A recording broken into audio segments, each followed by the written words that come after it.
Hey people, what's up? It's Monday, but when you're watching this, it's gonna be Tuesday. You like that? I am still wearing what I wore today. So, whatever, Trevor. Okay, moving on. Today's Tuesday, October 19th. Student learning objective. We have an Algebra 1 learning goal, an essential question, and your success criteria. All right. Your learning goal is found right here. This is our learning goal. Today, I need you to find f of 3 using f of x equals negative 5x plus 7. And we will use the slope formula to find the rate of change of a graph. All right, so that's our learning goal. My essential question is, how do I calculate the slope of a line or decide if the table is a linear function? And how will you know if you're successful in today's class? Well, first of all, we're going to take some notes so that you can do your learning goal, which is finding the value of f of 3. Second of all, I'm going to go over how to do this IXL skill. And then finally, you will need to self-evaluate if your notes are up to date on function notation, slope, rate of change, and key features of lines. Okay, so let's scroll down. You are currently watching the video. Watch me right now. Your notes should be filled in on the following pages. So all of this should have been accomplished by today, coming into school. I am going to grade all of it Friday. So I won't see you guys today. I won't see you guys on Thursday because of the field trip. So the next time I'm going to see us is Friday. Please, please, please, please, please, please have function notation checked off your list, followed by get your homework done. The next thing, slope rate of change, the note should be done. And there are 6 questions for that homework. The third thing for notes is key features of lines. So that's 3 notes and two homeworks. If you have incomplete notes for the 3 lessons above, then your homework is to watch the videos leading up to those and get back on track. Okay, so let's talk about, you need a blank piece of paper, or better yet, get out your spiral notebooks and just flip to the next page in your spiral that you will need to work on today's notes. So I'm going to eat my chocolate while you get paper out so you're ready to take notes on this.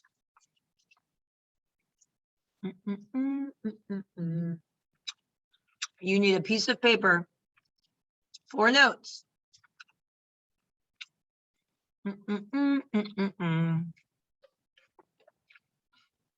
Quickly, quickly, quickly. You need a piece of paper. Put your name on it. It's October 19th. And put what class period this is. The title of this is Function Notation and How to Use IXL. So the learning goal was stated today. I'm not going to do the learning goal for you. You will need to do that one on your own. But I will do an example. And that's what I have on the screen in maroon. First, let's do an example together. I'm going to scroll up. Find t of 7 when t of x is 2x minus 20. Let's move that down. Okay, so remember, this is function notation. And let's get a nice color. Let's get black. So notice that this and this start with the same letter. This is the function t. This is the rule. So you should be writing this down. Find t of 7 and t of x equals 2x minus 20. This is the rule. Notice that 7 is in the spot of the x. And that just means x is 7. So we're going to put the 7 right there and right there. And then we will do what the rule says. The rule says to multiply 2 times the x and then subtract 20. And that's what we're going to do right now. So t of 7 is 2 times 7 minus 20. Okay, so first of all, we're going to figure out what 2 times 7 is. 2 times 7 is 14. Next, we're going to figure out what 14 minus 20 is. 14 minus 20 is negative 6. Then we will write this in function notation. T of 7 equals negative 6. And there it is. This is function notation. Some things to remember. That 7 is called my input.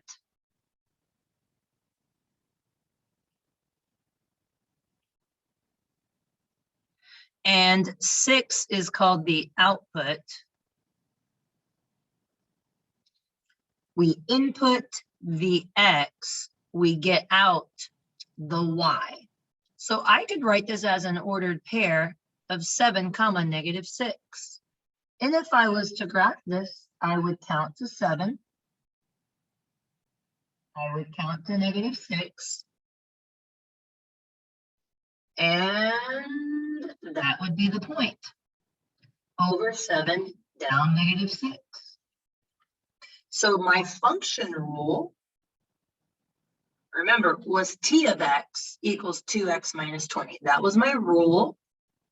They told me to find t of 7. I did the math. I got my answer. And I wrote my final answer in function notation.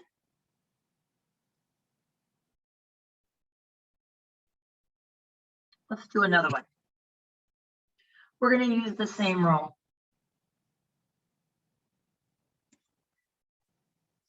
Now find t of negative 4. I'm making this up. So, remember, the function rule is t of x equals 2x minus 20. So I'm going to take negative 4 and substitute that value into x. So t of negative 4 equals 2 times negative 4 minus 20. So first thing we're going to do is multiply 2 times negative 4 and get negative 8. Once we multiply 2 times negative 4 and get negative 8, we can now subtract 20 from negative 8 and get negative 28. So our final answer is t of negative 4 equals negative 28. So I will box my final answer. I can write it as an ordered pair. I could graph it if I want. Negative 1, negative 2, negative 3, negative 4. And then negative 5, negative 10, negative 15, negative 20, negative 25, negative 30. So it would be somewhere in between negative 25 and negative 30. That is our ordered pair. My x is -4, my y is -28. This is function notation.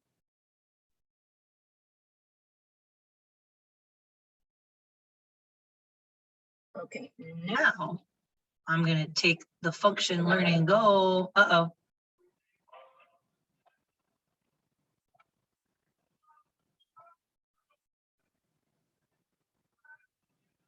Why is there music on my announcements? Okay.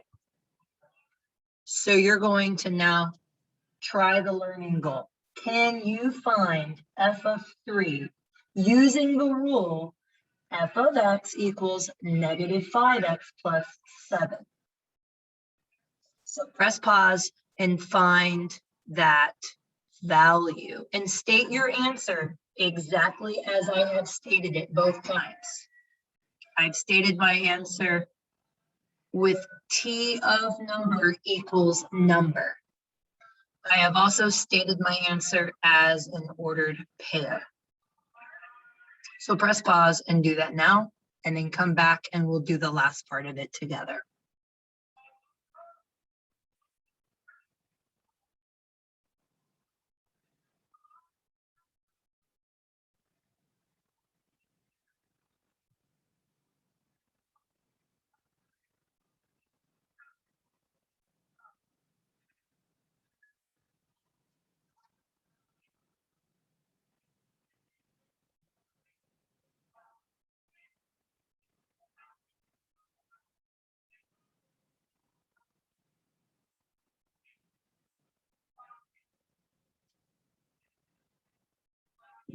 Okay, hopefully you've unpaused and you're ready to go. Okay, so also on our learning goal today was how to use IXL.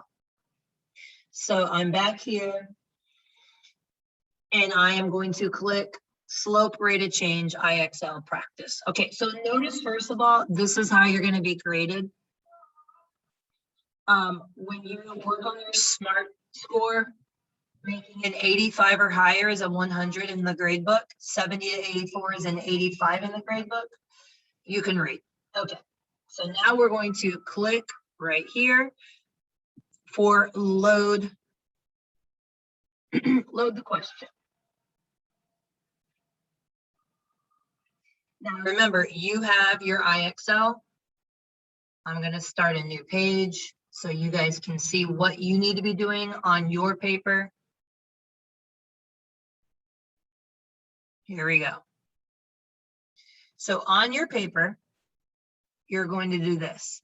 Everyone's IXL has the same question at the bottom right here. Everybody's IXL will say, what is the slope of this line? And remember, it wants it as a proper fraction, an improper fraction, or an integer. So if your answer is 10 divided by 1, it will tell you that's wrong because they want you to type in the calculator. 10 divided by 1 is 10. So you put a 10 right here, not a 10 divided by 1. Even though you and I both know 10 divided by 1 is equal to 10, the computer will count it as wrong. Okay. So a proper and improper fraction would be 2 divided by 5. Leave it as 2 divided by 5. Or 5 divided by 2. Leave it as 5 divided by 2. No decimals. Okay, so do you got it? In order for you to get credit for this, you want to know and make sure you're typing in the answer the way it should be typed in. So it would be silly to do all the math and type it in wrong and get it wrong when you were truly correct on paper. So I'm going to save you from that drama. Okay. So now I want you guys to see that you have to find the perfect point on the graph. So right there is perfect, right there is perfect, right there is perfect, right there is perfect. And there's going to be graphs where there's only 3 perfect points, and there's going to be graphs where like this has 6 perfect points.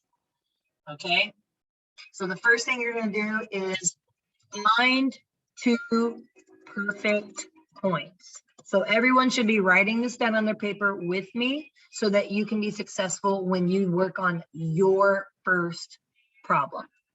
So remember, one thing students forget, that in an ordered pair, X comes first, Y comes second.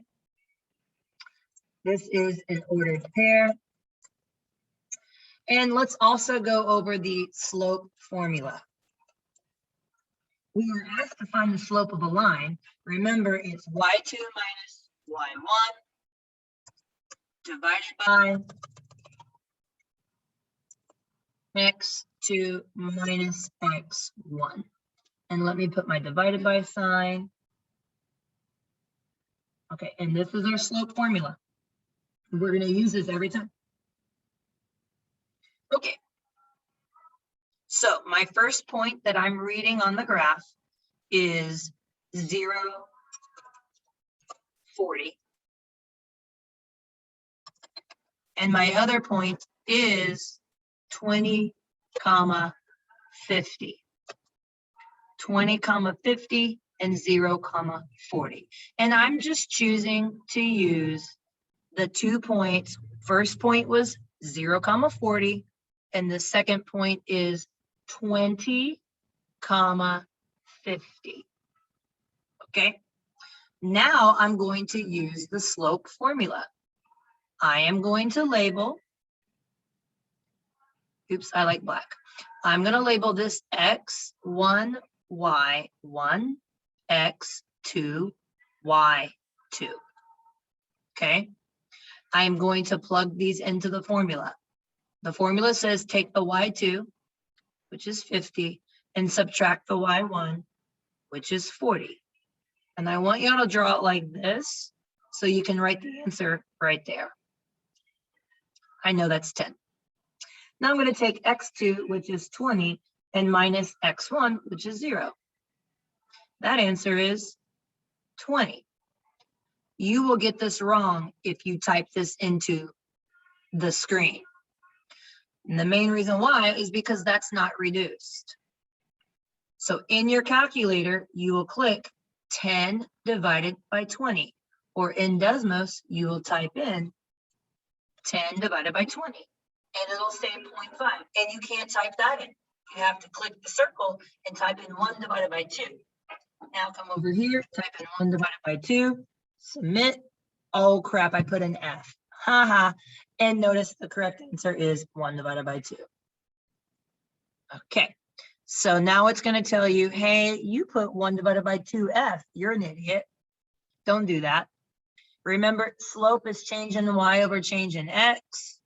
So notice another way I could have worked this question out is rise over run, which is up 10 over 10 and over 10, which is a total of over 20. So I could have said up 10 over 20 because it's rise over run, and just reduced it to 1 over 2. And that's what I should have typed in, but I put an F by accident. And I'm going to clear that, and I'm going to say got it. And if you would like to do one more question with me, you may. Oops, I'm going to just open up a new tab over here.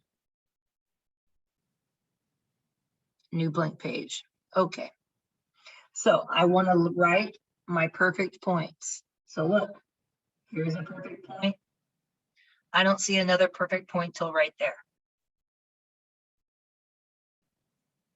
That's all I can see on my screen, and I'm going to work that. Over here on Kami, I'm going to write my perfect point. So I have 0, 1 and 3, 5. So remember my formula. X1, Y1, X2, Y2. The formula is Y2, always a minus, Y1. What's 5 minus 1? 4. Then I'm going to do x2 minus x1. And 3 minus 0 is 3. Now, can 3 divide into 4 evenly?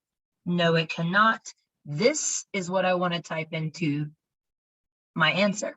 And notice I could have also counted the spaces. Up 1, 2, up 3, up 4, over 1, over 2, over 3. So rise over run. The change on the y, how is y changing? It's counting by 4. How is x changing? It's running by 3. So sometimes on the graph, it's not friendly. Like this graph is super friendly because each mark is worth 1. As you progress in this assignment, it's going to be counting by 10s, 15s, 2s. It gets confusing. So you're going to want to come over here and use y2 minus y1 divided by x2 minus x1, and this is to calculate slope. Okay, so I'm going to clear all that off. My answer is 4 divided by 3. I'm going to type 4 divided by 3, not going to press an F. I'm going to hit submit. And notice my SMART score with getting one problem right went to a 15. All right, remember, in order to get your grade today, you have to at least get a 30 SMART score to get a 50 on the assignment. Your expectation is as follows. Continue to work in IXL. My goal for you is to want you to have a goal of 100. I want anyone in the class today to get a 100 on this assignment. I'm giving you class time. So keep working until you get a 100. Remember, to get a 100, you have to have a SMART score of 85 or higher equals a 100. Okay? All right, let's finalize what we want to go to. Remember, that's your score. Okay, after this, after you work on your graphing, it says last week's homework was to watch this video. Complete the practice problems in Unit 2 packet, page 28 through 30. Okay, so when you see me on Friday, this is what has to be done. Function notation and the homework. Rate of change and the homework. Key features, this is this. So check to see if you already watched it, and if you have, great. Now do the homework, and if you haven't, you need to watch the video. You need to do the homework. That is what's due on Friday. That is the expectation. This is a new 9 weeks. Grades matter, and you understanding the material is super important. All right, I have tutoring on Zoom tomorrow night, Wednesday. Please show up. If all of this or any of this is confusing, you need to come to tutorials. All right, that concludes today's review and overview. My expectation is that you are kind, you are helpful, you are a leader in today's class. All right, y'all have a good night.